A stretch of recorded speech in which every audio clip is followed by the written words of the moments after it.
Hello मेरे प्यारे बच्चों, कैसे हालचाल है। मैं मोहित यादव, आपका दोस्त, आपका ट्यूटर, आपका शिक्षक। और आज हम लोग यहाँ पर जीव विज्ञान में जिस महत्वपूर्ण टॉपिक को पढ़ने वाले हैं, जो हमारा यहाँ पर सबसे महत्वपूर्ण चैप्टर है, वो है हमारा पर्यावरण। क्या नाम है बेटा? आज हम लोग यहाँ पर किस चैप्टर को कवर करने वाले हैं? तो उसका नाम है हमारा पर्यावरण। और ये जो हमारा पर्यावरण नामक जो चैप्टर है, ये एकदम छोटू सा चैप्टर है ना। एकदम छोटू सा चैप्टर है, लेकिन वो एक बात आप लोगों ने सुनी है ना, छोटी छोटी मगर मोटी बातें। तो ये हमारा पर्यावरण जो कि छोटा सा चैप्टर है, लेकिन उतना ही महत्वपूर्ण है। जितना ही छोटा है उतना ही ज्यादा महत्वपूर्ण है, क्योंकि इसके अंतर्गत आने वाले जो भी टॉपिक्स हैं, यहां पर हम लोग इस चैप्टर के अंदर जितने भी टॉपिक्स को आज कवर करेंगे, वो सारे ही टॉपिक्स, या अगर सारे ना कहें तो उनमें से कई सारे टॉपिक ऐसे हैं जो एग्जाम के पर्सपेक्टिव से महत्वपूर्ण है ना, और एग्जाम में आने की पॉसिबिलिटी रखते हैं। ठीक है, तो भाई इस टॉपिक को शुरू करते हैं, इस चैप्टर को शुरू करते हैं। और सभी को बता दें कि ये जो हमारा पर्यावरण चैप्टर है, ये सभी बोर्ड के बच्चों के लिए है, हर स्टेट के बच्चों के लिए, चाहे वो हमारे यूपी बोर्ड के बच्चे हों, या फिर वो बिहार बोर्ड के हों, या फिर वो राजस्थान के, या फिर एमपी बोर्ड के, छत्तीसगढ़ के, झारखंड के, किसी भी बोर्ड के बच्चे हो। हर स्टेट बोर्ड के जो हमारे क्लास 10th के बच्चे हैं, हमारा पर्यावरण चैप्टर सिलेबस में है। ठीक है ना। तो इसको बिल्कुल तन्मयता से पढ़ना है। 1 घंटे की क्लास है। इस 1 घंटे के अंतर्गत, इस चैप्टर के अंतर्गत आने वाले जो भी जितने भी महत्वपूर्ण टॉपिक हैं, हम लोग सब उसको फटाफट जल्दी से कवर कर लेंगे। तो चलो भाई देखें तो आखिर हम लोगों को इस चैप्टर के अंदर कौन कौन से टॉपिक्स को आज कवर करना है। ठीक है, तो जैसा कि लिखा हुआ है कि टुडे टारगेट, तो आज का हमारा टारगेट क्या है ना। हम लोग जब भी पढ़ने की शुरुआत करते हैं तो सबसे पहले हमारा गोल क्या होता है? सबसे पहले हमको यह देखना होता है कि आज जब हम पढ़ने बैठ रहे हैं तो हमारा टारगेट क्या है ना। तो उस टारगेट पे हम फोकस करके फिर जब पढ़ाई करते हैं तो वो फिर रिजल्ट ओरिएंटेड पढ़ाई होती है, कि मतलब कि उससे फिर रिजल्ट आने की जो पॉसिबिलिटी है, जो चांसेस हैं, वो बहुत ज्यादा होते हैं। ठीक है ना। तो इसीलिए यहां पर लिखा हुआ कि आज का हमारा टारगेट क्या है। तो कुछ यहां पर पॉइंट हैं जो कि इस चैप्टर के अंतर्गत क्या क्या हम लोगों को पढ़ना है, तो उसको हम लोग फटाफट देख लेते हैं। ठीक, तो सबसे पहले हम लोग इस चैप्टर की शुरुआत करेंगे जिस टॉपिक से, उसका नाम है, अरे बाप रे, ये तो बहुत ही मोटा चल रहा है, कोई नहीं, उसका नाम है पारितंत्र।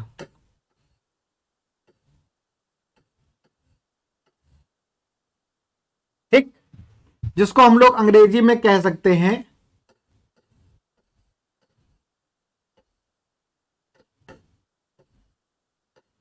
इकोसिस्टम।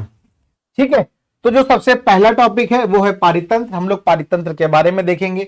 इसके बाद हम लोग देखेंगे किसके बारे में, जो इसके बाद सबसे ज्यादा महत्वपूर्ण है और बहुत ज्यादा इंपॉर्टेंट है, बिल्कुल भी छोड़ने की संभावना उसको नहीं है, पढ़ना ही पड़ेगा, क्योंकि वहां से सवाल या वहां से क्वेश्चन आना ही आना है। और उस टॉपिक का नाम है आहार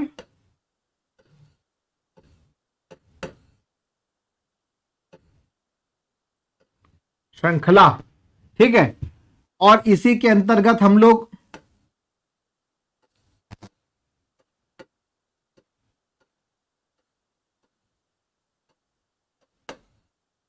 आहार जाल भी देखेंगे, है ना। आहार श्रृंखला से ही जुड़ा हुआ क्या है? आहार जाल है। इसी के अंतर्गत हम लोग पोषी स्तर के बारे में पढ़ेंगे, है ना। इसी से जुड़ी हुई हम लोग ऊर्जा के प्रवाह के बारे में पढ़ेंगे, कि जो ऊर्जा का प्रवाह है वो क्या है। तो ऊर्जा का प्रवाह भी महत्वपूर्ण है, इसको हम अलग से लिख देते हैं।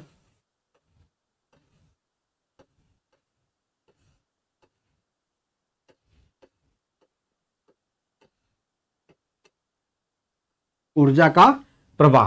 ठीक, तो हम लोगों को पारितंत्र के बारे में पढ़ना है, हम लोगों को आहार श्रृंखला और आहार जाल के बारे में पढ़ना है। ठीक, इसके बाद जो महत्वपूर्ण पॉइंट आएगा ऊर्जा का प्रवाह, इसको अलग से लिखा है, क्यों? क्योंकि ये बहुत ही ज्यादा क्या है, महत्वपूर्ण है। तो इसको भी हम लोग यहां पर देखेंगे, ठीक है। और फिर इसके बाद एक छोटू सा टॉपिक आएगा जिसका नाम होगा कचरा प्रबंधन।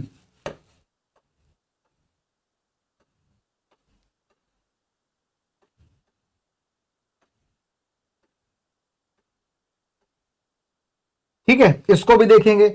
और इसको देखने से पहले एक और टॉपिक है यहां पर जो कि उससे भी ज्यादा महत्वपूर्ण है, उसका नाम क्या है, ओजोन परत।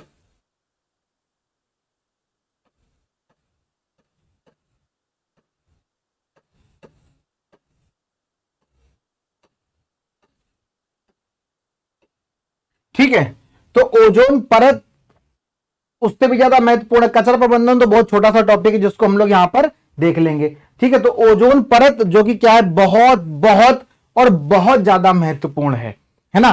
तो ओजोन परत का निर्माण कैसे होता है, किस तरीके से ओजोन परत का निर्माण होता है, और ये जो ओजोन परत का निर्माण हो रहा है ये हमारे वायुमंडल की किस लेयर में, किस परत में होता है। बहुत सारी परतें पाई जाती हैं, तो किस परत में होता है वो भी देखेंगे, है ना। हालांकि आप सभी को पता है कि ओजोन परत का निर्माण कहां पर होता है, समताप मंडल में होता है। तो उसको हम लोग थोड़ा सा और डिटेल से समझेंगे। ठीक, इसके बाद हम लोग ये भी समझेंगे कि ये जो ओजोन परत का निर्माण हो रहा है, इसके निर्माण होने से कोई फायदा है कि नहीं है, या सिर्फ ओजोन परत बन रही है ना। तो ओजोन परत के बनने से क्या फायदे हैं वो देखेंगे। और फिर उसके बाद ओजोन परत में ही उसका क्षरण हो रहा है ना, डिप्लीशन ऑफ ओजोन लेयर। तो ओजोन परत का क्षरण किस प्रकार से हो रहा है, और ये जो क्षरण ओजोन परत का होता चला जा रहा है ना, ये जो क्षरण हो रहा है इससे क्या हम लोगों को कोई समस्या आ सकती है, और अगर आ सकती है तो किस प्रकार की समस्या आ सकती है ये भी समझेंगे। ठीक, तो ये कुछ महत्वपूर्ण पॉइंट हैं, और जितने भी पॉइंट हमने यहां पर आपको ओजोन लेयर के बारे में, ओजोन परत के बारे में बताए हैं, चाहे ओजोन परत का निर्माण हो या फिर उसका क्षरण हो, ठीक है, ये दोनों ही टॉपिक क्या है, महत्वपूर्ण है। ठीक, उसका निर्माण किस तरह से होता है, कहां पर पाई जाती है, सब कुछ ये एग्जाम में पूछा जाता है, तो इसको हम लोग बहुत आसानी से समझेंगे। ठीक है, ऊर्जा का प्रवाह किस तरह से होता है ना, किस तरह से पोषी स्तर में ऊर्जा का प्रवाह होता है, क्या नियम है 10% रूल, 10% का नियम क्या होता है, याद आ रहा होगा आपको। जो 10% का नियम, उसके बारे में हम लोग चर्चा करेंगे, तो उसको ऊर्जा प्रवाह के अंतर्गत ही हम लोग पढ़ लेंगे। ठीक है, और इसी में हम लोग पोषी स्तर की भी चर्चा करेंगे। जो 4 तरह के पोषी स्तर पाए जाते हैं, प्रथम, द्वितीय, तृतीय और चतुर्थ, 4 लेयरों में पोषी स्तर पाए जाते हैं, उसकी भी चर्चा करेंगे। किस पोषी स्तर में क्या और कौन सा टॉपिक या कौन सा पॉइंट वहां पर आता है, ठीक है ना। इसके पहले हम लोग आहार श्रृंखला के बारे में पढ़ेंगे, और आहार श्रृंखला से जुड़ा हुआ आहार जाल के बारे में पढ़ेंगे। आहार श्रृंखला को अंग्रेजी में फूड चेन और आहार जाल को अंग्रेजी में फूड वेब कहते हैं। ठीक है, और सबसे पहले हम लोग समझेंगे पारितंत्र के बारे में, जो कि हमारा पर्यावरण का सबसे ज्यादा क्या है, महत्वपूर्ण टॉपिक है। तो भाई जो सबसे ज्यादा महत्वपूर्ण है, जिसकी शुरुआत हम लोगों को करनी है, जिसका नाम है पर्यावरण, इसकी शुरुआत करते हैं और देखते हैं भाई आखिर ये पारितंत्र क्या है ना। ये पारितंत्र क्या चीज है, कैसे बना होता है। तो पारितंत्र का मतलब क्या है, पारितंत्र का मतलब यह है कि किसी एक क्षेत्र विशेष में, है ना, यहां पर हमको ये शब्द का बहुत ध्यान रखना है, किसका, किसी क्षेत्र में, है ना। क्योंकि आप जिस चीज की बात करेंगे तो वहां का एक पर्टिकुलर एरिया होना चाहिए कि नहीं होना चाहिए, है ना। तो उस एक पर्टिकुलर एरिया में, एक पर्टिकुलर क्षेत्र की हम लोग बात करेंगे। ठीक, तो किसी एक क्षेत्र में रहने वाले जो जीव जंतु हैं, वहां का जो वातावरण है ना, और उस वातावरण को प्रभावित करने वाले जो कारक है, जिनको हम लोग क्या कहते हैं, अजैव कारक के नाम से जानते हैं। किस नाम से जानते हैं, अजैव कारक के नाम से जानते हैं। ठीक है ना। तो किसी भी क्षेत्र विशेष के अंतर्गत आने वाले या वहां पर रहने वाले जो जीव जंतु हैं, वो जीव जंतु, पेड़ पौधे, ये सब किसके अंतर्गत आ जाएंगे, ये सब आ जाएंगे जैव कारक के अंदर या जैविक कारक के अंदर। चर्चा करेंगे यहां पर हम लोग इसकी। ठीक है, तो किसी भी क्षेत्र के अंतर्गत आने वाले जो जीव हैं, ठीक है, जो जीव जंतु हैं, जो पेड़ पौधे हैं, वो, और ये जीव जंतु पेड़ पौधे किस तरह के वातावरण में रह रहे हैं, और उस वातावरण को प्रभावित करने वाले जो कारक हैं, इन सभी चीजों को अगर मिला दिया जाए एक समग्र रूप से, तो इन जब सभी चीजों को मिला दिया जाएगा, किसको किसको मिलाना है, फिर तो सुनो, जीव जंतुओं को, पेड़ पौधों को, है ना, जीव जंतु पेड़ पौधे दोनों एक ही श्रेणी में आ गए, जिसको हम लोग जैव घटक के नाम से जानेंगे। ठीक, तो जीव जंतु, पेड़ पौधे, और ये जिस वातावरण में, जिस एटमॉस्फेयर में रह रहे हैं, उस वातावरण को प्रभावित करने वाले जो घटक होते हैं, जो कारण होते हैं, जो कारक होते हैं, उन सभी को अगर समग्र रूप से मिला दिया जाए तो हम लोग उसको क्या कहते हैं? हम लोग उसको पारितंत्र अर्थात इकोसिस्टम की संज्ञा दी जाती है। ठीक है, तो आखिर ये पारितंत्र क्या है? किसी एक क्षेत्र विशेष में रहने वाले जो सभी जीव हैं वो, तथा उस वातावरण के अंतर्गत आने वाले जो अजैव कारक होते हैं। अब ये अजैव कारक कौन कौन से होते हैं? तो इस अजैव कारक में हम लोग यहां पर देखेंगे उसको अजैविक घटक के बारे में। ठीक है ना, तो यहां पर भौतिक कारक आ जाते हैं, जैसे कि तापमान आ जाएगा, जैसे कि वर्षा आ जाएगी, जैसे कि वायु, मृदा, और इसके अलावा खनिज इत्यादि क्या होते हैं? अजैविक घटक होते हैं। उसी को हम लोग अजैविक कारक कहते हैं। ठीक है, तो समझ में आई मेरी बात? क्या है यहां पर परिभाषा अगर आएगी कि पारितंत्र से आप क्या समझते हैं? अगर आपके एग्जाम में आपसे पूछा जाता है कि पारितंत्र से आप क्या समझते हैं, तो आपको क्या बताना है कि किसी भी क्षेत्र विशेष के अंतर्गत आने वाले जो जीव हैं, सभी जीव वो तथा वातावरण के अजैव कारक संयुक्त रूप से पारितंत्र बनाते हैं। ठीक है, फिर इसके बाद आप बताएंगे कि भैया पारितंत्र के दो मुख्य घटक होते हैं। पारितंत्र के दो मुख्य घटक होते हैं। पहला जो घटक है उसका नाम होता है जैविक घटक या जैव घटक, और दूसरे का नाम है अजैव घटक। जैव घटक के अंतर्गत क्या आ जाएंगे? जैव घटक के अंतर्गत आ जाएंगे सभी पेड़ पौधे, सभी जीव जंतु आपस में मिल करके क्या बनाते हैं? जैव घटक बनाते हैं। और अजैव घटक का मतलब क्या हो जाएगा? अजैव कारक का मतलब क्या हो जाएगा कि तापमान, वर्षा, वायु, मृदा और खनिज इत्यादि सारे ही क्या हैं? अजैव घटक हैं। तो ये हो गई आपकी पारितंत्र की परिभाषा। ठीक है ना, वहीं आप एक पॉइंट और जोड़ेंगे जिससे आपके नंबर और भी ज्यादा बढ़ जाएंगे। तो वो आप यहां पर बताएंगे पारितंत्र के प्रकार। क्या बताएंगे? पारितंत्र के प्रकार कि भैया पारितंत्र दो प्रकार से हो सकता है। एक को हम लोग प्राकृतिक पारितंत्र बोलेंगे और दूसरे को कृत्रिम पारितंत्र बोलेंगे, है ना। प्राकृतिक का मतलब कि बहुत आसान है, जो प्रकृति द्वारा दिया गया है ना, जिसको हमने नहीं बनाया है, हमने उसमें, हमारा उसमें कोई भी योगदान नहीं है। हम जब इस धरती पर आए तो हमको यहां पर प्रकृति के द्वारा जो दी गई चीजें थी उसको हम लोग क्या बोलेंगे? प्राकृतिक पारितंत्र बोलेंगे। जैसे कि आ जाएगा वन, जंगल, जैसे कि आ गया तालाब, और जैसे कि झीलें। तो ये जो वन हैं, जो तालाब हैं, जो झीलें हैं, ये सभी किसके अंतर्गत आते हैं? प्राकृतिक पारितंत्र के अंतर्गत आते हैं। और वहीं जब हम या जब मानव किसी चीज को निर्माण करता है, जब मनुष्य किसी चीज का निर्माण करता है, मानव निर्मित जो पारितंत्र होता है उसको हम लोग कृत्रिम पारितंत्र की संज्ञा दी जाती है। तो कृत्रिम पारितंत्र क्या होता है? जो मानव निर्मित पारितंत्र होता है उसको कृत्रिम पारितंत्र कहते हैं। जैसे कि बगीचा, जैसे कि खेत, है ना।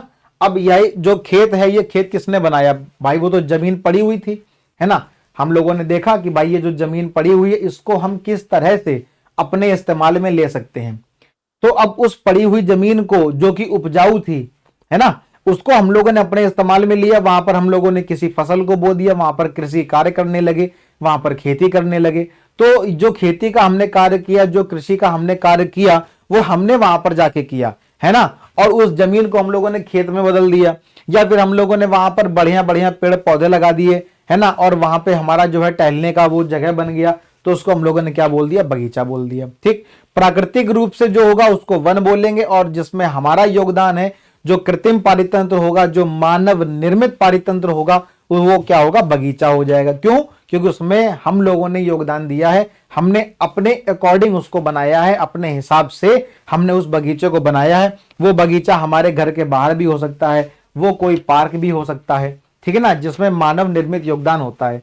तो इस तरह से दो तरह के पारितंत्र की चर्चा करी जाती है। एक कृत्रिम पारितंत्र होता है और एक प्राकृतिक पारितंत्र होता है। तो ये तो हो गया पारितंत्र के बारे में, ठीक है। अब इसके बाद जब आगे बढ़ेंगे तो पारितंत्र के अंतर्गत जो जैव घटक होते हैं, जो जैव घटक क्या क्या होते हैं? जैव घटक होते हैं सभी पेड़ पौधे और सभी जीव जंतु, ठीक है ना।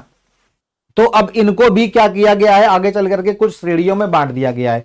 जैव घटक को आगे चल करके कुछ श्रेणियों में बांट दिया गया है। कौन सी श्रेणियों में बांट दिया गया है? तो जो पेड़ पौधे होते हैं उनको उत्पादक की संज्ञा दी गई है।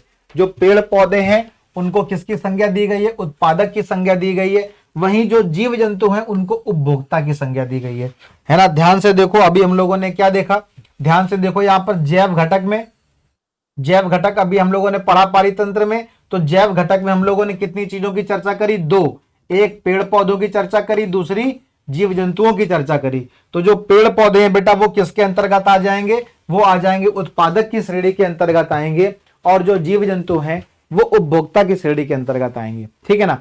अब ये जीव जंतु भी कई तरह के हो सकते हैं। देखो जो पेड़ पौधे होते हैं आप सभी को पता है कि वो प्रकाश संश्लेषण की क्रिया करते हैं। पेड़ पौधे क्या करते हैं, प्रकाश संश्लेषण की क्रिया करते हैं, और प्रकाश संश्लेषण की क्रिया करके अपने भोजन का निर्माण खुद करते हैं, ठीक है ना। सूर्य के प्रकाश की उपस्थिति में क्लोरोफिल की सहायता से जल और CO2 को लेकर के कार्बोहाइड्रेट बनाते हैं। इस पूरी की पूरी प्रक्रिया को, प्रोसेस को क्या कहते हैं, फोटोसिंथेसिस अर्थात प्रकाश संश्लेषण कहते हैं। तो ये वो प्रक्रिया है जिस प्रक्रिया के माध्यम से पेड़ पौधे अपने भोजन को बना लेते हैं और अपने भोजन के लिए वो किसी और जीव या किसी और पर, किसी दूसरे पर निर्भर नहीं रहते हैं, ठीक। तो इस प्रक्रिया के माध्यम से, मतलब प्रकाश संश्लेषण की प्रक्रिया के माध्यम से जो पेड़ पौधे हैं वो अपने भोजन के लिए किसी दूसरों पर निर्भर नहीं रहते हैं, इसीलिए उनको उत्पादक की श्रेणी में रखा गया है। जितने भी पेड़ पौधे, सभी हरे पौधे और नीले हरित शैवाल, ब्लू ग्रीन एल्गी, नील हरित शैवाल, जिनमें प्रकाश संश्लेषण की क्षमता होती है वो इस वर्ग के अंतर्गत आते हैं और उनको क्या कहते हैं, उत्पादक कहते हैं। तो कौन आ गया, पेड़ पौधे आ गए, और ब्लू ग्रीन एल्गी, नीले हरे शैवाल, ठीक है, उत्पादक के अंतर्गत आते हैं। और ये क्यों आते हैं, क्योंकि ये अपने भोजन का निर्माण स्वयं कर लेते हैं। जिस प्रक्रिया के माध्यम से करते हैं उसको प्रकाश संश्लेषण कहते हैं। और प्रकाश संश्लेषण क्यों कहते हैं, संश्लेषण का मतलब हो गया बनाना, निर्माण करना, और प्रकाश का मतलब हो गया प्रकाश की उपस्थिति में अर्थात सूर्य की उपस्थिति में होने वाली जो प्रक्रिया है या बनने वाला जो भोज्य पदार्थ है उस प्रक्रिया को हम लोग क्या कहेंगे, प्रकाश संश्लेषण कहेंगे। वहीं दूसरी तरफ जो जीव जंतु होते हैं वो जीव जंतु अपने भोजन के लिए दूसरों पर निर्भर रहते हैं, ठीक है ना। सभी को पता है, बहुत कॉमन सी बात है ना, कि जो जीव जंतु होते हैं वो अपने भोजन के लिए किसी दूसरों पर निर्भर रहते हैं।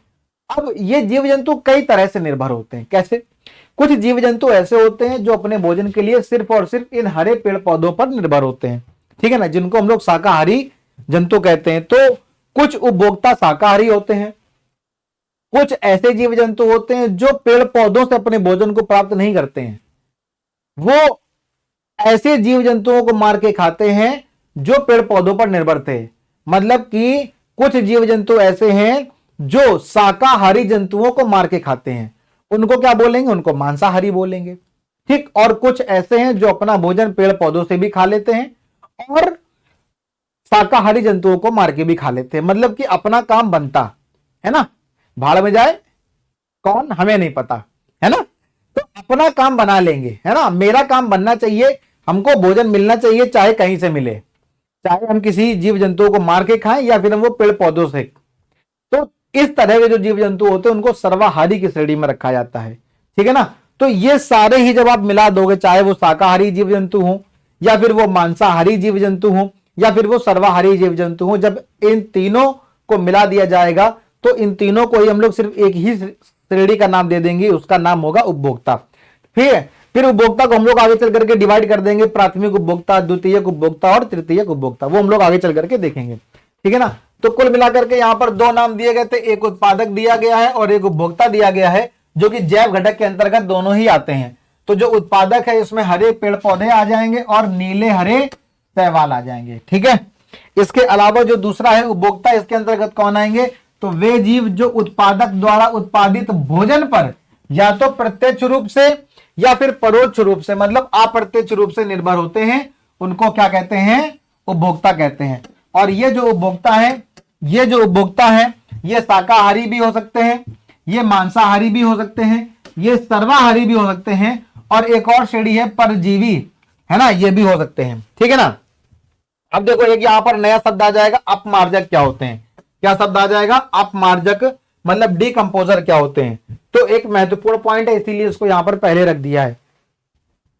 अपमार्जक या डिकंपोजर क्या होते हैं, तो ऐसे छोटे छोटे जीव जंतु, है ना, जैसे कि जीवाणु हो गए, जैसे कि कवक हो गए, जो क्या करते हैं, जो मरे हुए, जो सड़े गले भोज्य पदार्थों को क्या करते हैं, अपघटित करके हमारे पर्यावरण को भी साफ रखने का कार्य करते हैं और अपने भोज्य पदार्थों को भी प्राप्त कर लेते हैं।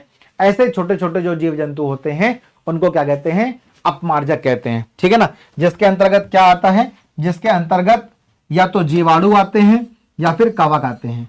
तो जीवाणु और कवक जैसे जो सूक्ष्म जीव होते हैं जो मृत जैव अवशेषों का अपमार्जन करते हैं, और ध्यान देना यहां पर बेटा, जटिल कार्बनिक पदार्थों को सरल अकार्बनिक पदार्थों में क्या कर देते हैं, बदल देते हैं।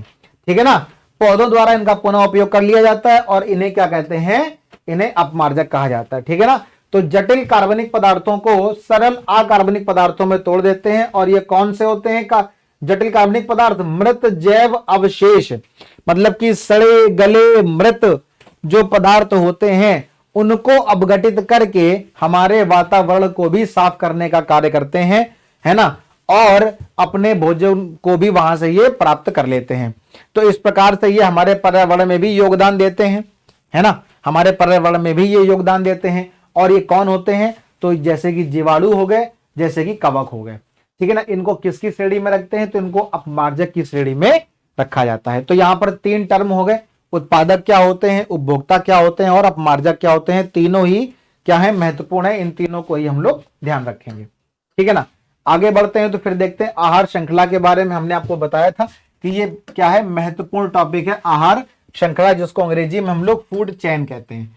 क्या है ये भाई, तो यहां पर आपको एक चित्र दिख रहा है ना, इस चित्र में आपको क्या समझना है, इसमें सिर्फ एक छोटी सी चीज समझनी है, क्या कि ये एक आहार श्रृंखला का देखो मतलब क्या है, इसका पहले मतलब समझ लेते हैं। आहार जिसको अंग्रेजी में क्या कहते हैं, फूड, मतलब भोजन, और श्रृंखला, भोजन को प्राप्त करने के लिए जो एक कड़ी बनती है, जो एक चेन बन जाती है। मतलब कि हमने आपको बताया कि कोई भी जीव जंतु हो, कोई भी उपभोक्ता हो, वो अपने भोजन के लिए किसी ना किसी पर निर्भर है, या तो प्रत्यक्ष रूप से या फिर परोक्ष रूप से। किस पे निर्भर है, पेड़ पौधों पे निर्भर है। ठीक है ना, तो कुछ जीव जंतु पेड़ पौधों पर निर्भर होते हैं और कुछ जीव जंतु, है ना, शाकाहारी जीव जंतुओं पर निर्भर होते हैं। किसके लिए, ये जो पूरी की पूरी चेन है, ये जो पूरी की पूरी कड़ी है, ये जो पूरी की पूरी श्रृंखला है, ये श्रृंखला किस लिए एक दूसरे पर निर्भर है, तो उसका एक शब्द में आंसर मिलता है, किसके लिए बेटा, आहार के लिए, अपने फूड के लिए, अपने भोजन के लिए। तो जीवों की एक श्रृंखला जिसमें एक दूसरे का आहार करते हैं, जो जीव हैं वो एक दूसरे का आहार करते हैं, अपने भोजन के लिए निर्भर रहते हैं, उसको क्या कहते हैं, आहार श्रृंखला कहते हैं। और प्रकृति में तीन तरह की आहार श्रृंखला पाई जाती है, एक वन में पाई जाती है, मतलब कि जंगल में पाई जाती है, और एक घास के मैदान में पाई जाती है, और एक तालाब में पाई जाती है। ये तीनों ही श्रृंखला यहाँ पर आपको दिख रही है ना। जैसे कि ये क्या है, ये वन में है ना। अब वन में क्या होता है, जैसे यहाँ पर लिख देते हैं इसको कि जो ये वाली श्रृंखला है ये किसमें है, ये वन में है। तो वन में क्या है, वन में ये कोई पेड़ पौधे, इन पेड़ पौधों को खाने वाला ये एक जीव जंतु है। तो ये उत्पादक हो गया, पेड़ पौधे किस में आएंगे, उत्पादक में आएंगे। ठीक है ना, अब ये उत्पादक में आएंगे और इनको खाने वाला जो जीव जंतु है ये शाकाहारी जीव जंतु हो गया। और इस शाकाहारी जंतु को कौन खा लेगा, शेर खा लेगा। तो इस तरीके से ये क्या बन जाएगी, एक चैन बन जाएगी, एक क्या बन जाएगी, एक श्रृंखला बन जाएगी। और इसी श्रृंखला को क्या बोलेंगे, आहार श्रृंखला बोलेंगे। ठीक है ना। अगर हम बात करेंगे घास के मैदान में, तो ये हो गया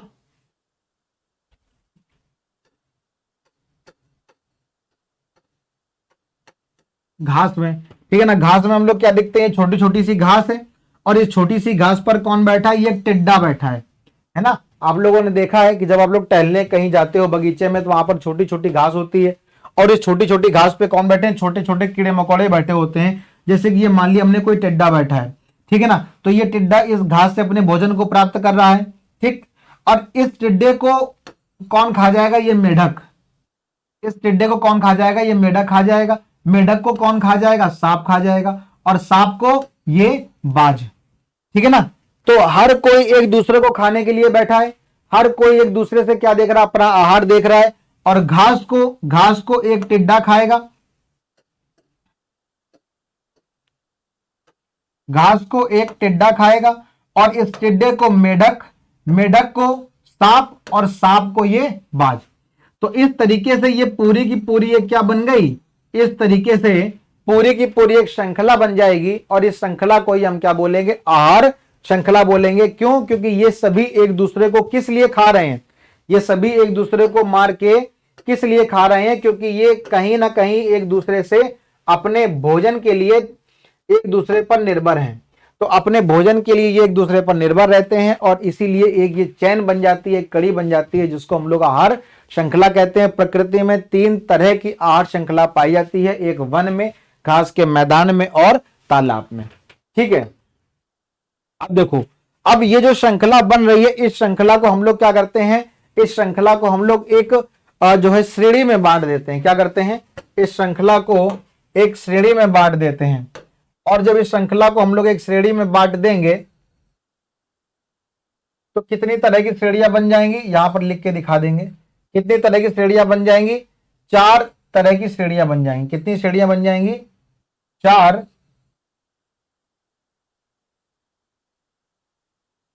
तरह की श्रेणियां यहां पर अब बन जाएंगी। ठीक है ना।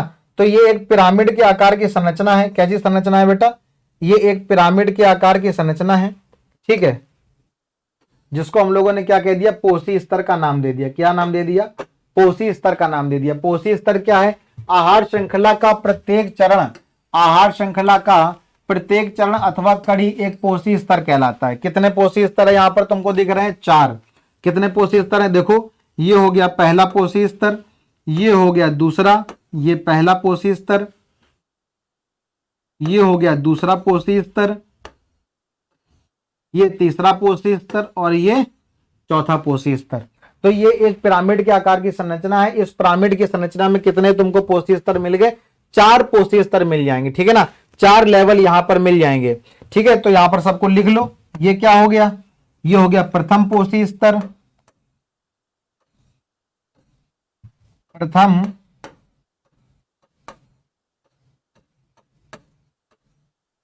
पोषी स्तर। ये वाला क्या हो गया, ये हो गया द्वितीय पोषी स्तर,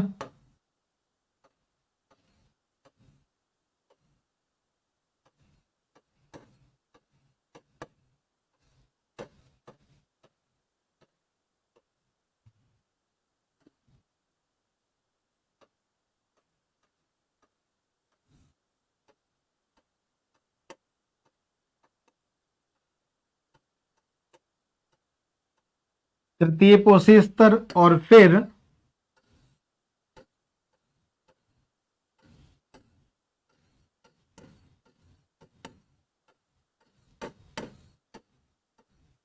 चतुर्थ पोषी स्तर। ठीक है ना, बहुत ज्यादा महत्वपूर्ण है, बहुत आराम से समझेंगे, बहुत आसान भी है।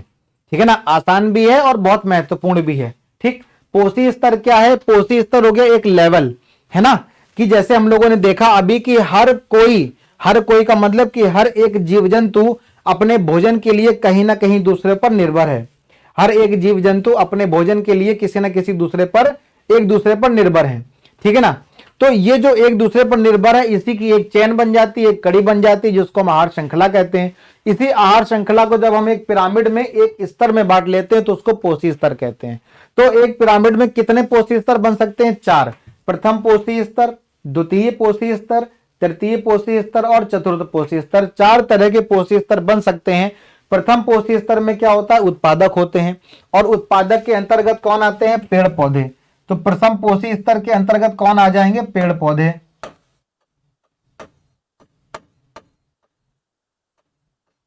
कौन आ जाएंगे, पेड़ पौधे आ जाएंगे। ठीक है ना, फिर तो यहां पर क्या आ गया, उत्पादक। सबसे पहले कौन आएगा, उत्पादक आएगा। ठीक है ना, उत्पादक के बाद फिर जितने भी लेयर हैं सब में कौन है, उपभोक्ता। सब में कौन है, उपभोक्ता। और हमने आपको बताया था कि उपभोक्ता को कितनी श्रेणी में बांट लो, 3 श्रेणी में बांट लो। देखो, एक तो हो गया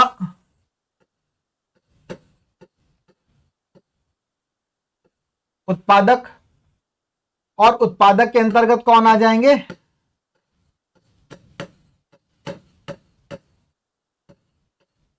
पेड़ पौधे आ जाएंगे। इसके अलावा जो दूसरी श्रेणी बांट लेंगे वो हो गया उपभोक्ता।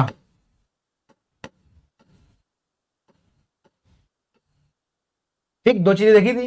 अब उपभोक्ता कितनी कैटेगरी के हो जाएंगे? उपभोक्ता हो जाएंगे 3 कैटेगरी के। एक हो गया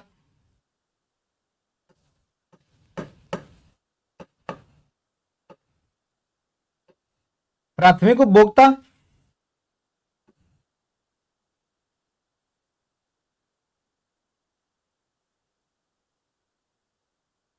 उपभोक्ता कितनी कैटेगरी के हो जाएंगे? 3 कैटेगरी के। एक हो जाएगा प्राथमिक उपभोक्ता,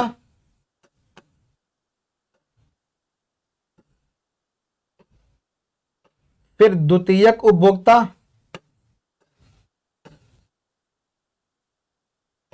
और फिर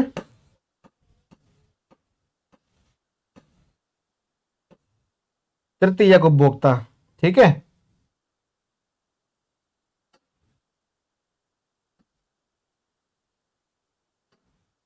तो एक हो गया उत्पादक,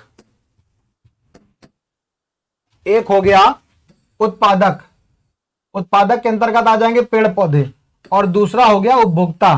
उपभोक्ता के अंतर्गत कितने उपभोक्ता आ जाएंगे? 3। एक आ जाएगा प्राथमिक उपभोक्ता, एक द्वितीयक उपभोक्ता और एक तृतीयक उपभोक्ता। ठीक है, तो ये है प्राथमिक उपभोक्ता, ये द्वितीयक उपभोक्ता और ये तृतीयक उपभोक्ता। ठीक है, लेकिन पोषी स्तर की बात करेंगे तो कितने पोषी स्तर हो जाएंगे? 4। ठीक, अब प्राथमिक उपभोक्ता में कौन आ जाएगा?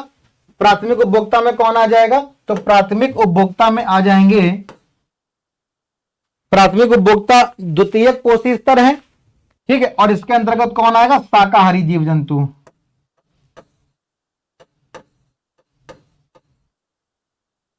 कौन आएगा? शाकाहारी जीव जंतु। ठीक, द्वितीयक उपभोक्ता कौन सा पोषी स्तर है? तृतीय पोषी स्तर है, और इसके अंतर्गत कौन से जीव जंतु आएंगे?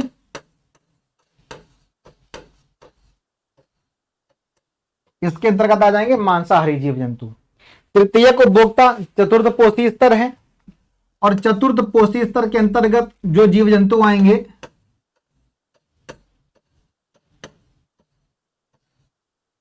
वो सर्वाहारी जीव जंतु आएंगे। कैसे आएंगे? सर्वाहारी आएंगे, कि भैया हमको अपने भोजन से मतलब है, चाहे हम जो है पेड़ पौधों से ले, या हम जो है शाकाहारी से ले, या मांसाहारी से ले, या हम उत्पादक मतलब पेड़ पौधों से ले, कहीं से भी ले, हमको अपने भोजन से मतलब है, तो वो हो जाएंगे सर्वाहारी।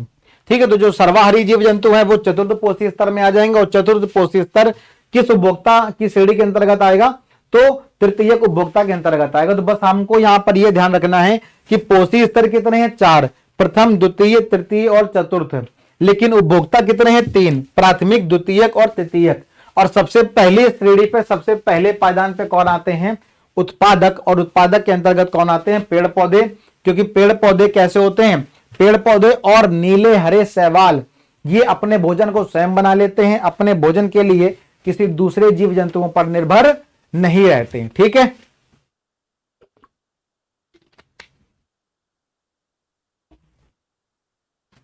ये पॉइंट क्लियर है। तो हमने देखा कि जो भी जीव जंतु हैं वो एक दूसरे से अपने भोजन के लिए एक दूसरे पर निर्भर हैं, और निर्भर हैं तो एक तरीके से पिरामिड के आकार की संरचना बनाते हैं। और ये जो पिरामिड के आकार की संरचना है इसके अंतर्गत उत्पादक और उपभोक्ता आते हैं। उत्पादक में पेड़ पौधे आते हैं, उपभोक्ता में प्राथमिक, द्वितीयक और तृतीयक उपभोक्ता आते हैं, जिसके अंतर्गत शाकाहारी, मांसाहारी और सर्वाहारी जीव जंतु आते हैं। ये किस तरह से अपने भोजन को प्राप्त करते हैं, है ना? तो ये हम लोग देखेंगे किसके अंतर्गत? ये हम लोग देखेंगे ऊर्जा के प्रवाह के अंतर्गत देखेंगे। किसके अंतर्गत देखेंगे? ऊर्जा के प्रवाह के अंतर्गत। कि आखिर ये जो लोग एक दूसरे से जुड़े हैं, चाहे वो उत्पादक हो, या फिर वो शाकाहारी जीव जंतु हो, मांसाहारी हो, या फिर शीर्ष मांसाहारी हो, या सर्वाहारी हो। ठीक है ना, लिख देता हूं मैं यहां पर, चाहे वो उत्पादक हो या फिर वो शाकाहारी हो,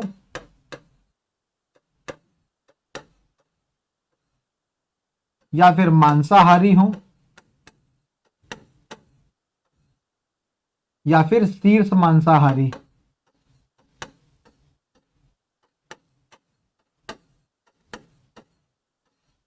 या हम लोग यहां पर कह सकते हैं सर्वाहारी।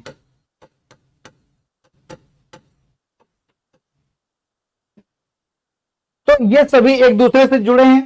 ठीक है ना, उत्पादक जुड़ा है शाकाहारी से,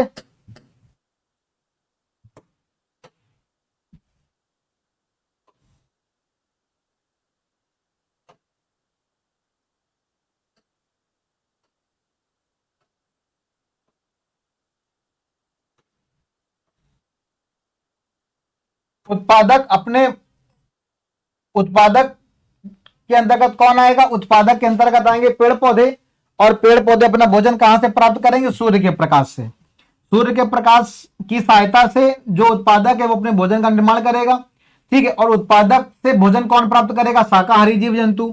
शाकाहारी जीव जंतुओं से भोजन कौन प्राप्त करेगा? मांसाहारी जीव जंतु। और मांसाहारी जीव जंतुओं से भोजन कौन प्राप्त करेगा? तो शीर्ष मांसाहारी या फिर सर्वाहारी, ठीक है ना। तो इनमें ऊर्जा का प्रवाह किस तरीके से हो रहा है, किस तरीके से ऊर्जा का प्रवाह हो रहा है, यहां पर इसको समझना है, ठीक है ना।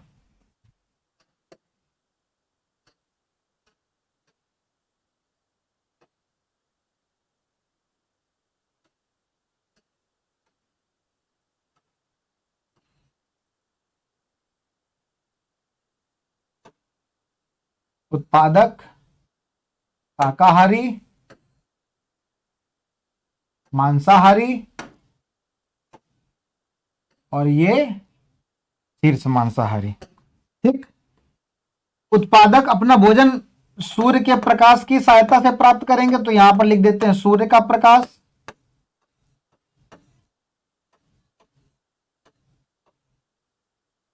और सूर्य के प्रकाश से आने वाली सारी ऊर्जा ये अपने में इस्तेमाल कर लेंगे, और इस्तेमाल करके अपने भोजन का निर्माण करेंगे, ठीक है। तो कितनी ऊर्जा सूर्य के प्रकाश से उत्पादक के पास जाएगी? तो कितनी ऊर्जा जाएगी? 1%।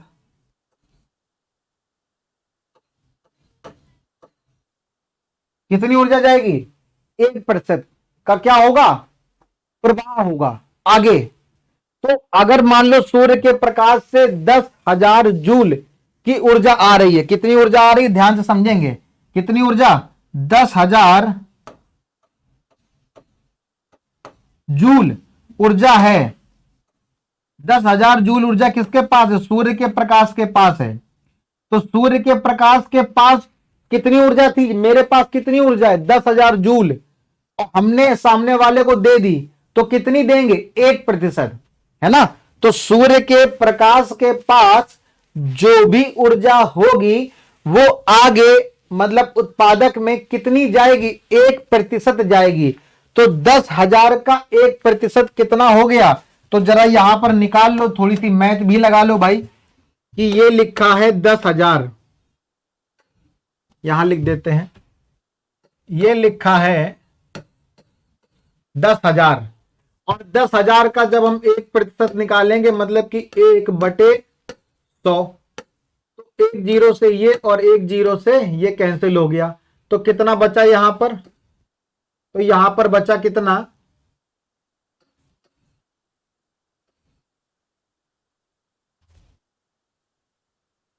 100 जूल, है कि नहीं?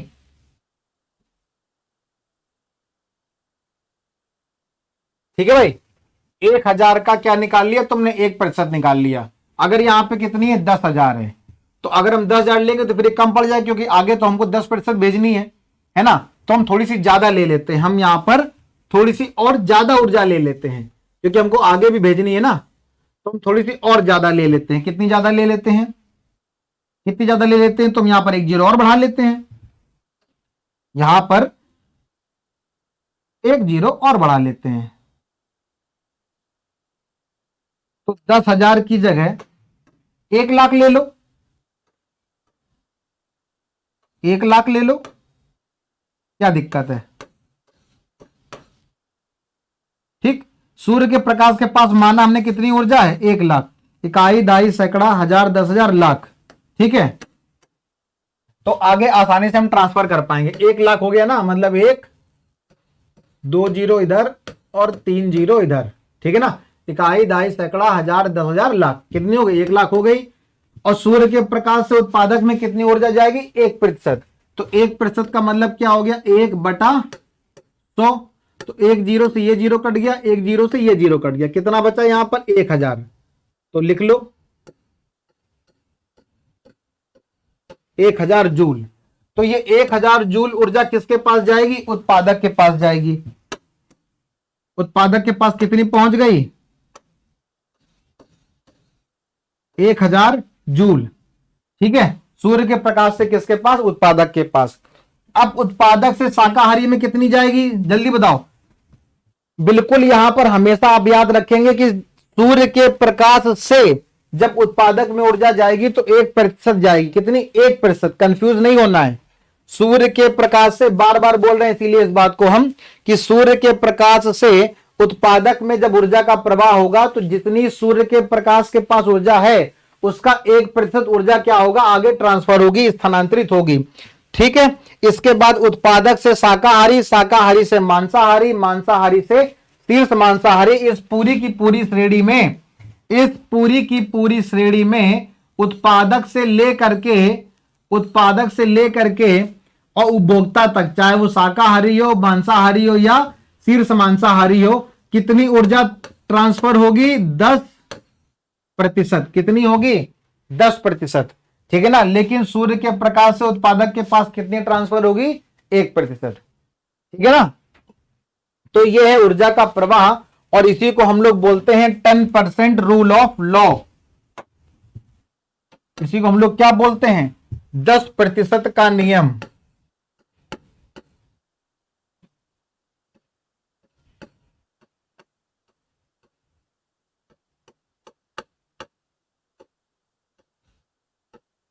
क्या कहते हैं? 10% का नियम। तो ये जो 10% का नियम है, ये क्या है? ये 10% का नियम ये कहता है कि उत्पादक से,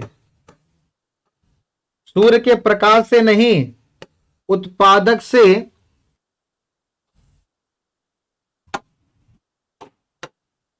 10% का नियम क्या कहता है कि उत्पादक से, दिख रहा है ये कलर,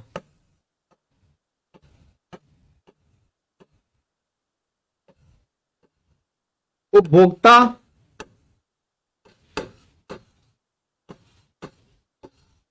अब ये उपभोक्ता तो कोई भी हो सकता है। ये उपभोक्ता हमारा प्राथमिक उपभोक्ता भी हो सकता है, द्वितीयक उपभोक्ता भी हो सकता है और तृतीयक उपभोक्ता भी हो सकता है। मतलब कि ये उपभोक्ता हमारा शाकाहारी भी हो सकता है, ये उपभोक्ता हमारा मांसाहारी भी हो सकता है, और ये उपभोक्ता सर्वाहारी या शीर्ष मांसाहारी भी हो सकता है। तो उपभोक्ता से, उत्पादक से उपभोक्ता में कितनी ऊर्जा ट्रांसफर होगी? 10%। लेकिन सूर्य के प्रकाश से उत्पादक में कितनी ऊर्जा ट्रांसफर होगी? 1%। सूर्य के प्रकाश से उत्पादक में ऊर्जा ट्रांसफर होगी 1%, और उत्पादक से शाकाहारी में 10%। उत्पादक से शाकाहारी में 10%, शाकाहारी से मांसाहारी में 10%, मांसाहारी से शीर्ष मांसाहारी में 10%। तो ये जो उत्पादक से उपभोक्ता की तरफ, चाहे वो शाकाहारी हो, मांसाहारी हो, शीर्ष मांसाहारी हो या सर्वाहारी हो, उत्पादक से उपभोक्ता की तरफ जब ऊर्जा ट्रांसफर होगी तो 10% ट्रांसफर होगी, और इसी को हम लोग क्या बोलेंगे? 10% का नियम बोलेंगे। ये जो 1% ऊर्जा ट्रांसफर हो रही है, ये कहां से हो रही है? सूर्य के प्रकाश से उत्पादक की तरफ हो रही है ना। जैसा कि भी हमने तुमको बताया कि 1,00,000 ऊर्जा थी किसके पास? सूर्य के पास। सूर्य के प्रकाश के पास ऊर्जा कितनी थी? 1,00,000 थी, और इस 1,00,000 ऊर्जा में उत्पादक को कितनी मिली? 1,000। कितनी मिली? 1,000। ठीक है, आगे देख लो। सूर्य के प्रकाश के पास कितनी ऊर्जा थी? 1,00,000। ठीक है, तो यहां पर विजिबल हो रहा है, हम लिख देते हैं।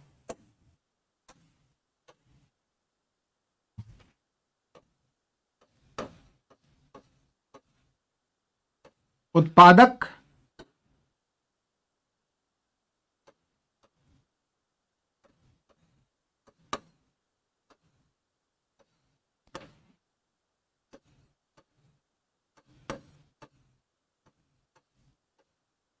प्राथमिक उपभोक्ता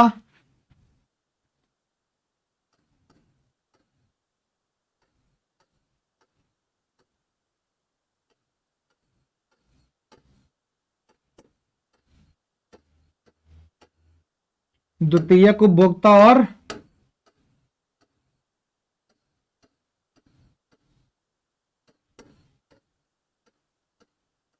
तृतीयक उपभोक्ता। ठीक है,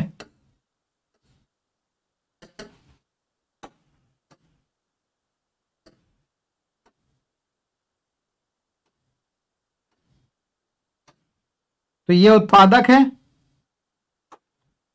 ये प्राथमिक उपभोक्ता, ये द्वितीयक उपभोक्ता और ये तृतीयक उपभोक्ता। ठीक है,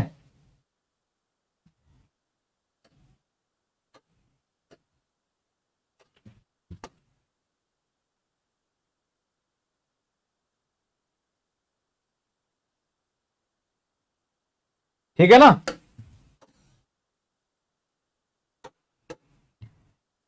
तो ये हो गया सूर्य का प्रकाश।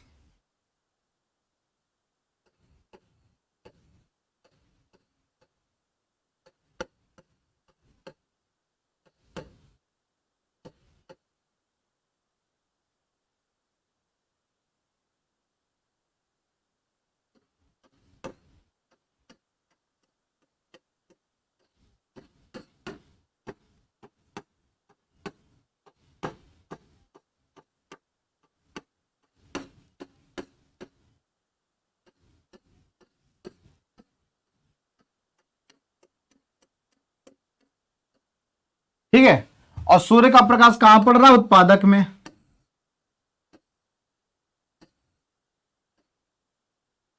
कहां पड़ रहा है? उत्पादक में पड़ रहा है। ठीक, और सूर्य के प्रकाश से उत्पादक के पास कितनी ऊर्जा जा रही है? सूर्य के प्रकाश के पास कितनी ऊर्जा थी? 1,00,000। 1,00,000 थी, और ये 1,00,000 ऊर्जा जब उत्पादक के पास जाएगी तो उत्पादक के पास कितनी जाएगी? 1%। 1% का मतलब कितना हो गया? 1% का मतलब हो गया 1,000।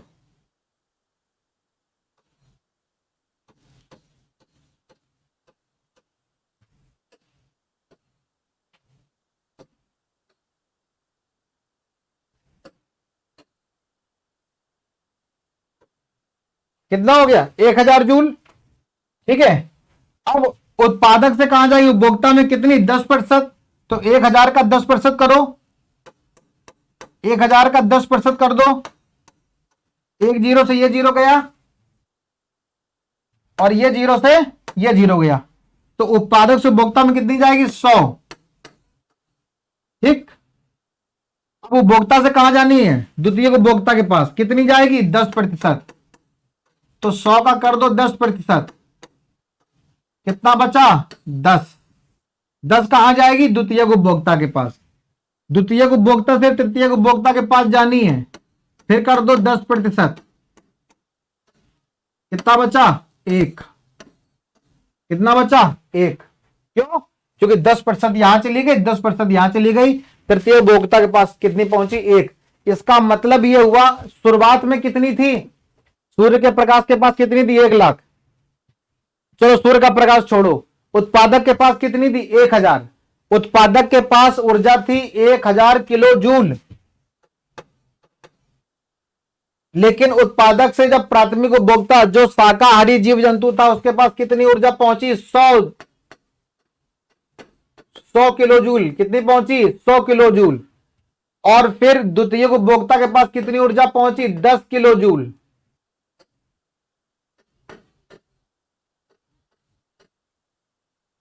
और तृतीय उपभोक्ता के पास कितनी ऊर्जा पहुंची? 1 किलो जूल। इसका मतलब हम यहां पर यह देख रहे हैं कि जैसे जैसे पोषी स्तर में आगे की तरफ बढ़ते हैं या ऊपर की तरफ बढ़ते हैं, प्राथमिक पोषी स्तर से द्वितीयक, तृतीयक, चतुर्थ पोषी स्तर की तरफ बढ़ते हैं, वैसे वैसे ऊर्जा का क्या हो रहा है? घाटा। क्योंकि यहां पर कितनी ऊर्जा थी? 1,000 किलो जूल। किसके पास? उत्पादक के पास। लेकिन जब प्राथमिक उपभोक्ता के पास गए तो कितनी ऊर्जा बची? 100 किलो जूल। जब द्वितीय उपभोक्ता के पास गए तो कितनी ऊर्जा बची? 10 किलो जूल।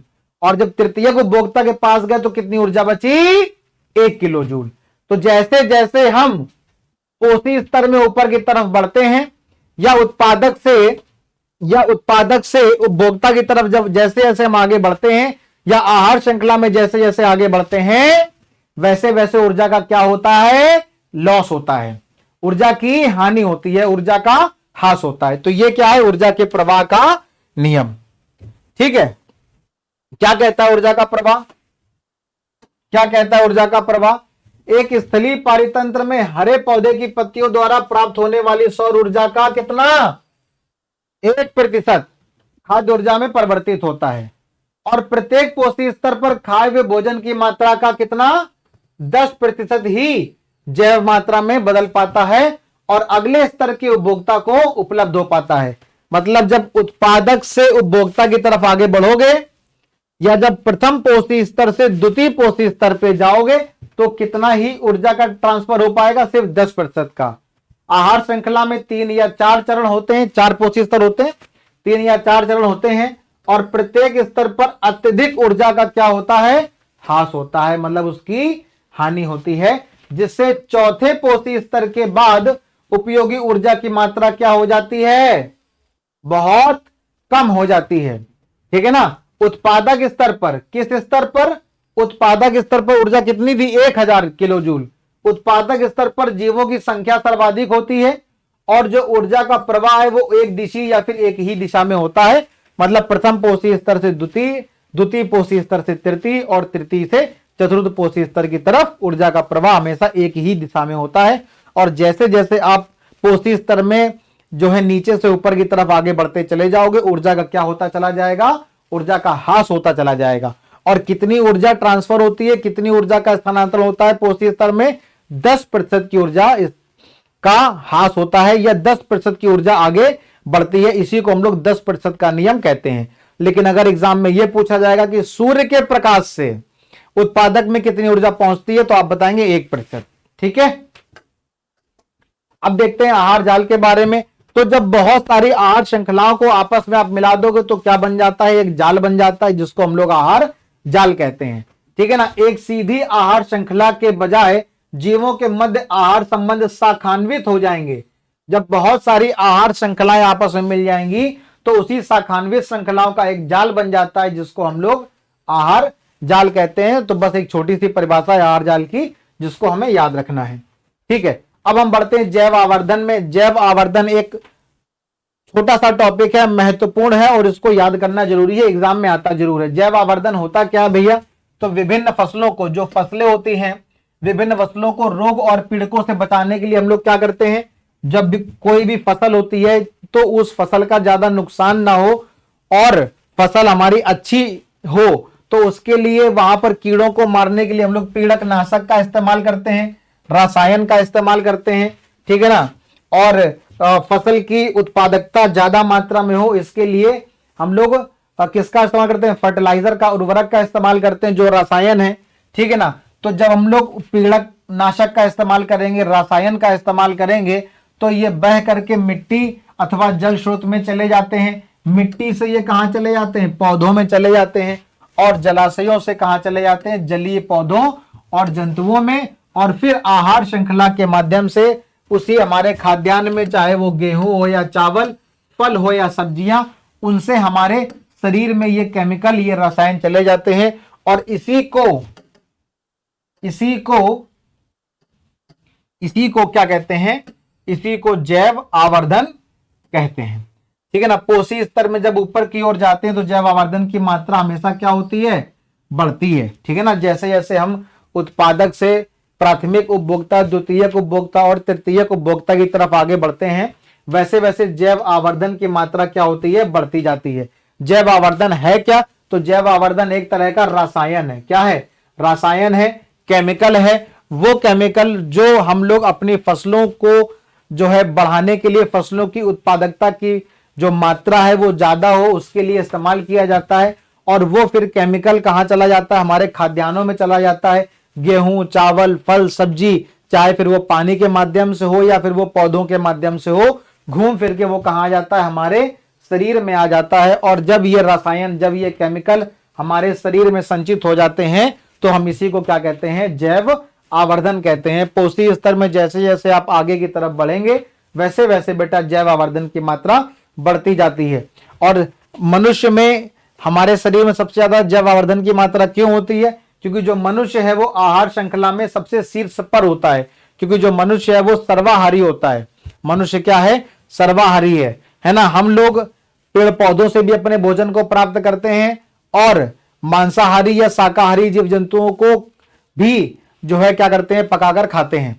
तो हम लोग क्या है? हम लोग सर्वाहारी हैं। तो मनुष्य आहार श्रृंखला में शीर्ष पर होता है, इसीलिए हमारे शरीर में यह जो रसायन है ये सर्वाधिक मात्रा में आकर के संचित हो जाते हैं और जैव आवर्धन की सबसे ज्यादा मात्रा हमारे मनुष्य में या हमारे शरीर में होती है। ठीक है। अब एक महत्वपूर्ण कॉन्सेप्ट है जिसका नाम है ओजोन परत। इस महत्वपूर्ण कॉन्सेप्ट को समझना बहुत जरूरी है। हमने आपको बताया था कि जो ओजोन परत का कॉन्सेप्ट है क्या है, वो बहुत ही ज्यादा महत्वपूर्ण है। किस पर्पज से महत्वपूर्ण है? इस पर्पज से महत्वपूर्ण है कि सबसे पहले आपके एग्जाम में क्या पूछा जाएगा? सबसे पहले आपसे एग्जाम में यह पूछा जाएगा कि आखिर ये ओजोन परत का निर्माण होता कैसे है।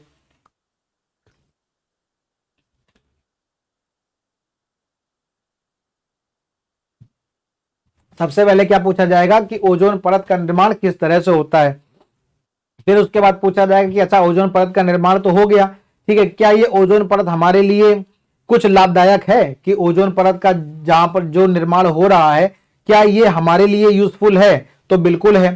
ठीक है, लेकिन ओजोन परत का क्षरण भी हो रहा है, तो ओजोन परत का क्षरण होने से क्या हमको कोई नुकसान होगा? वो भी होगा। तो ओजोन परत का निर्माण किस तरह से हो रहा है, ठीक है ना, हमारे लिए किस तरह से ओजोन परत का निर्माण होना लाभदायक है और ओजोन परत का क्षरण होने से किस तरह से वो हमारे लिए नुकसानदायक है, इसको समझना जरूरी है। ठीक है, तो ओजोन परत का निर्माण किस तरीके से होता है?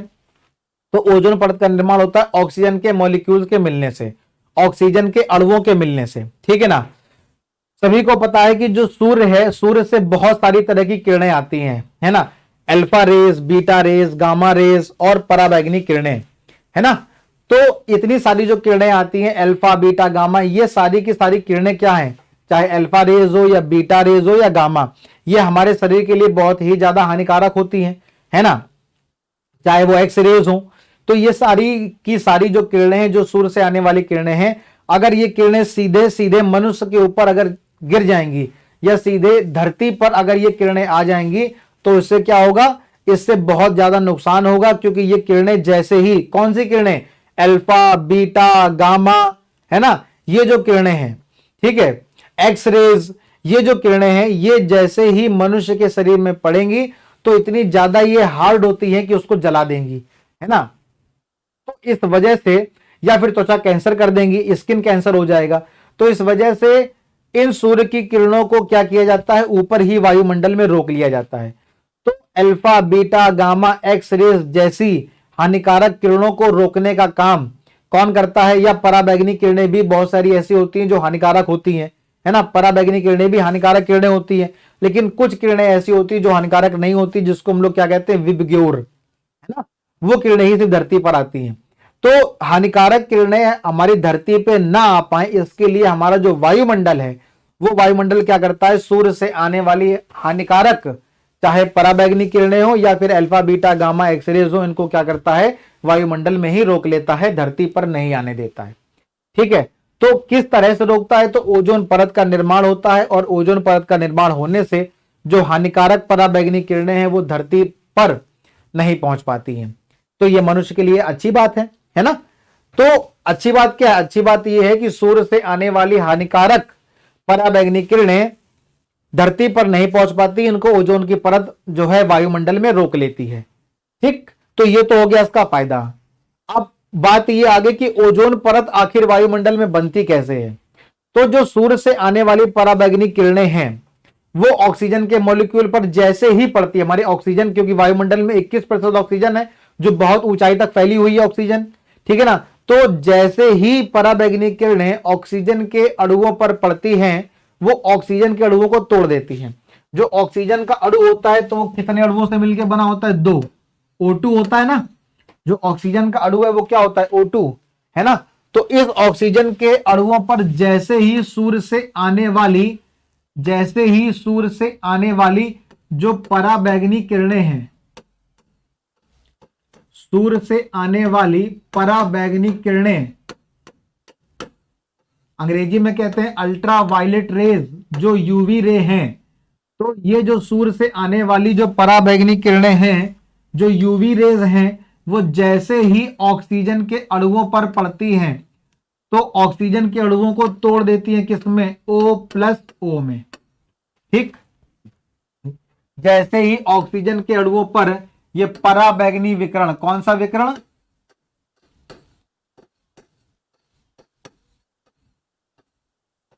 पराबैंगनी विकिरण जैसे ही ऑक्सीजन के अणुओं पर पड़ता है तो ऑक्सीजन को O+O में तोड़ देती है।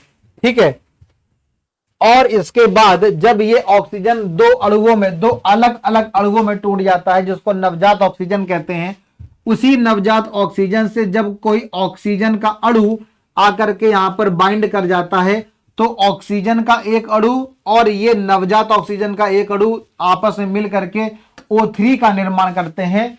मतलब कि ऑक्सीजन, तीन अणुओं वाले ऑक्सीजन के एक अणु का निर्माण करते हैं और तीन अणुओं वाला जो ऑक्सीजन का अणु होता है उसी को क्या कहते हैं, ओजोन कहते हैं।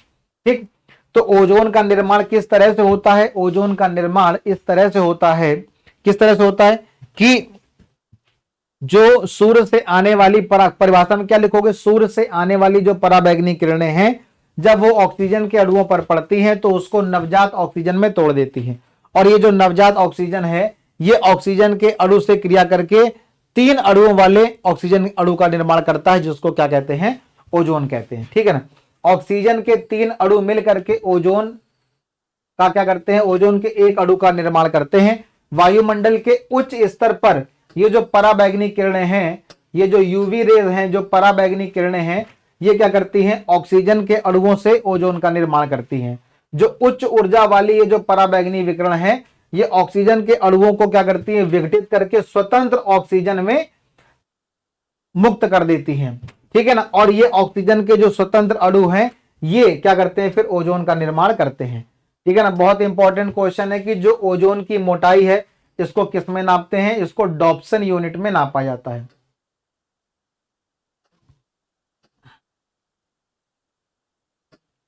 जो ओजोन की जो मोटाई उसको किस में नापते हैं, डॉप्सन यूनिट में इसको नापा जाता है। ठीक है, तो इस तरह से क्या होता है, ओजोन परत का निर्माण होता है। ठीक है ना, देखो यहां पर ये सूर्य बना हुआ है और सूर्य से आने वाली ये कौन सी किरणें हैं, ये यूवी रेज हैं। कौन सी किरणें हैं, ये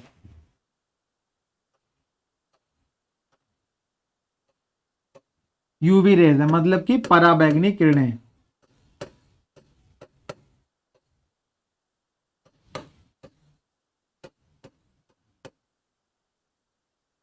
और ये जो सूर्य से आने वाली पराबैंगनी किरणें हैं ये क्या करती हैं, ये ऑक्सीजन का ये जो दो अणु वाला ऑक्सीजन है इसको अलग अलग स्वतंत्र अणु में तोड़ देती है, नवजात ऑक्सीजन में तोड़ देती है। और ये जो नवजात ऑक्सीजन है ये ऑक्सीजन के दो अणुओं वाले ऑक्सीजन के एक अणु से क्रिया करके ऑक्सीजन के तीन अणुओं वाले ओजोन का क्या करता है, निर्माण करता है। और इस तरह से क्या होता है, इस तरह से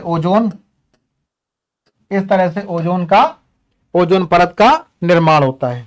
ठीक है, और ये कहां पाई जाती है, तो ये देखो ये क्या है, ये वायुमंडल में पाई जाने वाली परतें हैं। इनके बहुत सारे नाम होते हैं, कौन कौन से हैं, जैसे कि ट्रोपोस्फियर, क्षोभ मंडल कहते हैं उसको, स्ट्रेटोस्फियर समताप मंडल कहते हैं, इसके अलावा मेजोस्फियर, थर्मोस्फियर तापमंडल, एक्सोस्फियर, ये 5 तरह की परतें पाई जाती हैं।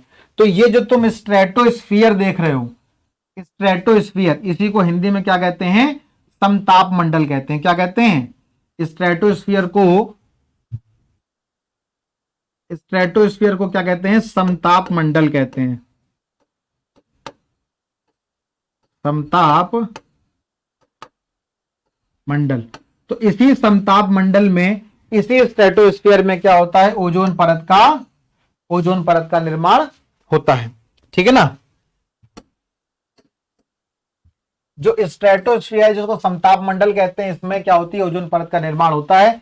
और ये जो ओजोन परत है सूर्य से आने वाली पराबैंगनी किरणों को पृथ्वी में आने से क्या करती है, रोकती है और जीवों को सुरक्षा प्रदान करती है। ये जो यूवी किरणें हैं अगर पृथ्वी पर आ गई तो क्या करेंगी, तो त्वचा कैंसर कर सकती है, मोतियाबिंदु कर सकती है। ठीक है ना, पौधों को क्षति पहुंचा सकती है जिसके कारण फसलों की उपज कम हो जाएगी। ठीक है ना, 1980 में वायुमंडल में ओजोन की मात्रा में तीव्रता से गिरावट आने लगी। ठीक है ना, 1980 में क्या हुआ कि 1980 में यह देखा गया कि जो ओजोन की परत है जो ओजोन की ये लेयर है इसमें क्या हो रहा है, इसमें बहुत तेजी से गिरावट आ रही है ना।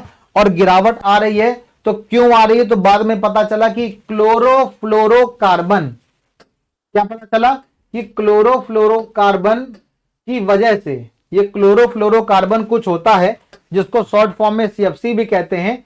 इस क्लोरोफ्लोरोकार्बन को ही क्या कहा गया, इसको मुख्य कारक माना गया, जिसकी वजह से क्या हुआ, 1980 में देखा गया कि जो ओजोन की लेयर बनी हुई है उसमें क्या आ रही, गिरावट आ रही है, ठीक है ना। और ओजोन की लेयर हमारे लिए बहुत महत्वपूर्ण है, क्यों, क्योंकि वो सूर्य से आने वाली हानिकारक पराबैंगनी किरणों को वायुमंडल में रोक लेती है, जिसकी वजह से त्वचा कैंसर की होने की जो संभावनाएं हैं वो खत्म हो जाती हैं या कम हो जाती हैं। लेकिन इस क्लोरोफ्लोरोकार्बन की वजह से, क्योंकि क्लोरोफ्लोरोकार्बन का इस्तेमाल इतना ज्यादा होने लगा, जिसकी वजह से ये क्लोरोफ्लोरोकार्बन जब वायुमंडल में जाती है तो वायुमंडल में जाकर के फिर ये ओजोन परत का क्षरण करती है ना। तो बाद में ये पता चला 1980 में कि ओजोन परत का क्षरण हो रहा है और उसके लिए जिम्मेदार कौन है, क्लोरोफ्लोरोकार्बन। और ये जो क्लोरोफ्लोरोकार्बन है इसका यूज कहां पर होता है, तो इसका यूज होता है रेफ्रिजरेटर में और अग्निशमन में इसका यूज किया जाता है, ठीक है ना। तो फिर बाद में 1987 में 1987 में संयुक्त राष्ट्र पर्यावरण कार्यक्रम में ये एक सर्वानुमति बनी, सब लोगों की सहमति से ये एक अनुमति बनी कि जो क्लोरोफ्लोरोकार्बन है इसके उत्पादन को क्या कर दिया जाए, सीमित कर दिया जाए, जिससे कि ओजोन के क्षरण को रोका जा सके, ठीक है ना। और ये जो ओजोन की क्षरण, इसका निर्माण कहां पर होता है, इसका निर्माण होता है स्ट्रेटोस्फीयर में, अर्थात समताप मंडल में ओजोन परत का निर्माण होता है, ठीक है ना। तो ये हो गया ओजोन परत से जो है रिलेटेड एक महत्वपूर्ण कॉन्सेप्ट। इसके बाद आ जाता है कचरा प्रबंधन। तो आपने देखा है कि ये इस तरह के आपको कूड़े के ढेर कई जगहों पर दिख जाएंगे, है ना, चाहे वो रोड के किनारे हो, किसी दीवार के पास सब लोग ऐसे कूड़ा फेंक देते हैं, है ना, या फिर नदियों में कूड़ा भी इस तरह से देखने को मिल जाएगा, या फिर आपको रोड में कहीं भी इस तरीके से कूड़ा देखने को मिल जाएगा। तो आखिर ये जो कूड़ा यहाँ वहां पड़ा हुआ है ये भी क्या है, एक समस्या का कारण है ना। किसी भी नगर में आपको, किसी भी नगर में, किसी भी कस्बे में आपको चारों ओर कचरे के बहुत सारे ढेर दिखाई पड़ते हैं। किसी भी पर्यटक स्थल पर आप जाओ, है ना, वहां पर भी बड़ी मात्रा में खाद्य पदार्थों की जो खाली थैलियां हैं यहाँ भी आपको उधर उधर फेंकी हुई दिख जाएंगी। तो इनका भी जो प्रबंधन है वो क्या है, जरूरी है। और ये दो तरह के जो कचरा है यहाँ पर, ये कचरा देखो कुछ कई तरह का होता है। कुछ ऐसा कचरा होता है जो क्या होता है, जो तुरंत जिसका जो है अपघटन हो जाता है, और कुछ ऐसा भी होता है जिसका अपघटन नहीं होता है। तो जिसका अपघटन हो जाता है उसको जैव निम्नीकरण, और जिसका अपघटन नहीं होता है उसको अजैव निम्नीकरण कहते हैं। तो यहां पर ये वाला कॉन्सेप्ट क्या है, महत्वपूर्ण है, इंपॉर्टेंट है कि आखिर ये जैव निम्नीकरण पदार्थ और अजैव निम्नीकरण पदार्थ क्या होते हैं।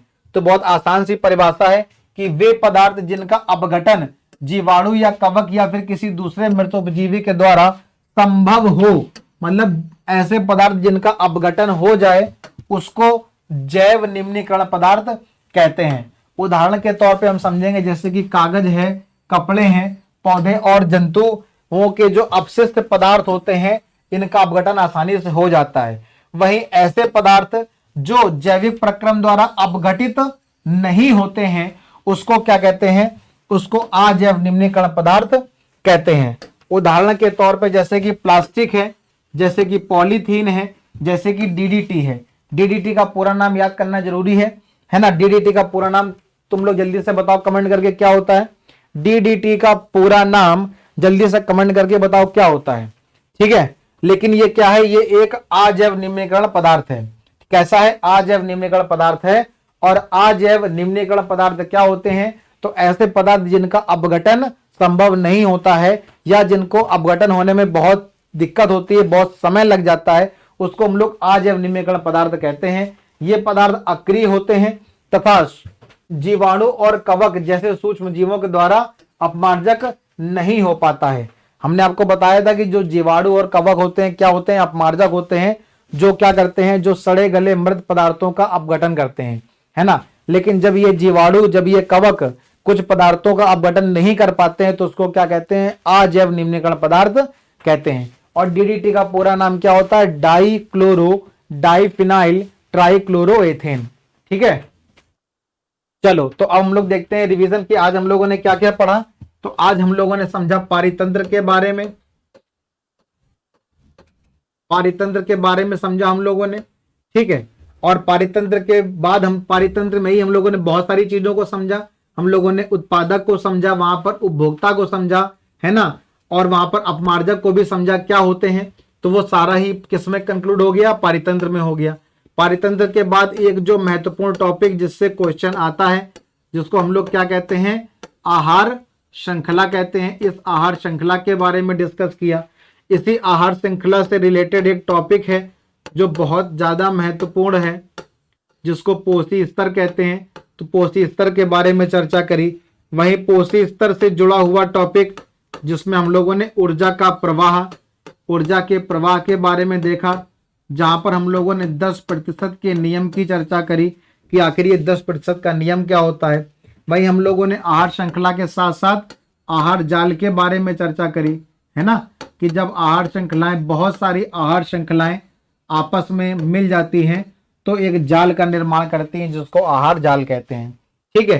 फिर पोषी स्तर के बारे में देखा, ऊर्जा के प्रवाह के बारे में देखा, और इसके बाद जो महत्वपूर्ण टॉपिक था, जो महत्वपूर्ण कॉन्सेप्ट था, ओजोन परत, कि आखिर ये ओजोन परत का निर्माण कैसे होता है, और ये जो ओजोन परत का निर्माण हो रहा है क्या ये हमारे लिए लाभदायक है, और अगर है तो किस तरह से है, ओजोन का क्षरण क्यों हो रहा है, ओजोन का क्षरण होने के लिए कौन सा पदार्थ, कौन सा केमिकल जिम्मेदार है, इसके बारे में देखा। और वहीं कचरा प्रबंधन के अंतर्गत आने वाला जैव निम्नीकरण और जैव अनिम्नीकरण के बारे में चर्चा करी। तो ये सारे ही टॉपिक क्या थे, सारे ही टॉपिक महत्वपूर्ण हैं। क्वेश्चन यहां से जरूर आता है। जितना भी हम लोगों ने आज यहां पर समझा है उस सभी को हम लोगों को क्या करना है, अच्छे से सभी को क्या करना है, हम लोगों को रिवीजन करना है। तो होमवर्क यही है कि जितना हम लोग पढ़ रहे हैं वो सब रिवीजन करना है, ठीक है ना। छोटा सा चैप्टर है जिसको हम लोगों ने आसानी से एक लेक्चर में खत्म कर लिया है, और एक ही लेक्चर में हम लोगों ने इसके बारे में पूरा देख लिया है ना। छोटी छोटी मगर मोटी बातें। तो जितना भी हम लोगों ने यहाँ पर पढ़ा है, जितने भी टॉपिक देखे हैं, सारे ही टॉपिक महत्वपूर्ण हैं और एग्जाम में आने के चांसेस इसके 100% रहते हैं। तो इस चैप्टर को बिल्कुल भी नहीं छोड़ना है, और हर एक स्टेट बोर्ड के बच्चों के लिए ये चैप्टर है, ठीक है ना।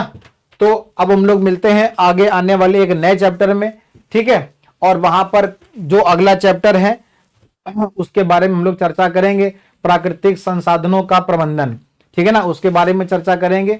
जो यूपी बोर्ड के बच्चों में नहीं है तो यूपी बोर्ड के बच्चों के साथ यहीं से विदा लेते हैं, ठीक है। आराम से पढ़िए, एकदम मस्त रहिए, स्वस्थ रहिए, और एग्जाम की बढ़िया से तैयारी करके अच्छे मार्क्स लेकर के आइए, ठीक है। बहुत बहुत धन्यवाद।